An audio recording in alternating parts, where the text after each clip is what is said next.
Ratu Kalinyamat, kemasyurannya bergema dan terekam dalam kitab-kitab bangsa seberang. Penulis berkebangsaan Portugis Diego de Conto menjuluki sang ratu sebagai Rainha de Jepara Senhora Poderosa Erice.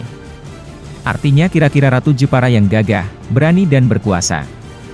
Ratu Kalinyamat adalah tokoh wanita Indonesia yang penting peranannya pada abad ke-16. Ia menjadi tokoh sentral yang menentukan dalam pengambilan berbagai keputusan. Selama 30 tahun berkuasa, dia telah berhasil membawa Jepara pada puncak kejayaannya, sejak terjadinya konflik perebutan tahta di Demak. Tokoh historis legendaris ini muncul dalam panggung sejarah Indonesia, khususnya sejarah Jawa. Popularitasnya jauh melebihi Sultan Prawataraja Demak keempat. Kiprah sang ratu dalam menghadapi Portugis misalnya, memberikan pelajaran tersendiri bagi bangsa ini akan arti persatuan dan kesatuan.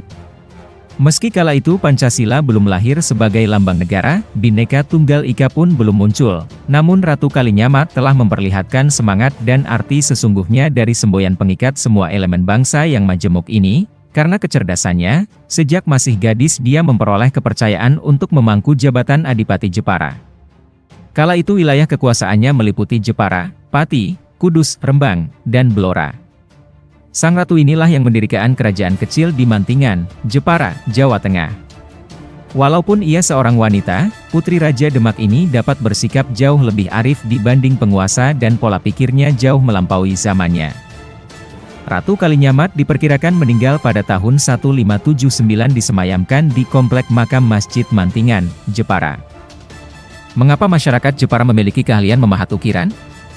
Alkisah pada zaman dahulu kala, hiduplah seorang seniman hebat yang bernama Ki Sungging Adilui. Dia tinggal di sebuah kerajaan. Keahlian seniman ini terkenal di mana-mana sampai sang raja pun akhirnya mengetahuinya.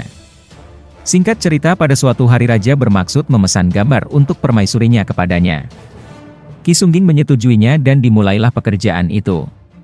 Siang dan malam pemahat itu nyaris tanpa mengenal lelah terus bekerja. Ketika patung sudah selesai dibuat, Joko Sungging diantar Patih menghadap raja untuk menyampaikan hasil pekerjaannya. Sang raja mengamati patung tersebut dengan teliti. Begitu dia melihat tahi lalat, raja murka. Dia menuduh Prabangkara melihat langsung permaisuri tanpa busana. Karena lokasi tahi lalat persis seperti kenyataan. Semula, sang raja sangat keheran-heranan, mengapa begitu persis dengan bentuk aslinya. Namun setelah mengamati secara seksama terutama pada bagian tengahnya didapati tahi lalat yang persis dengan milik istrinya.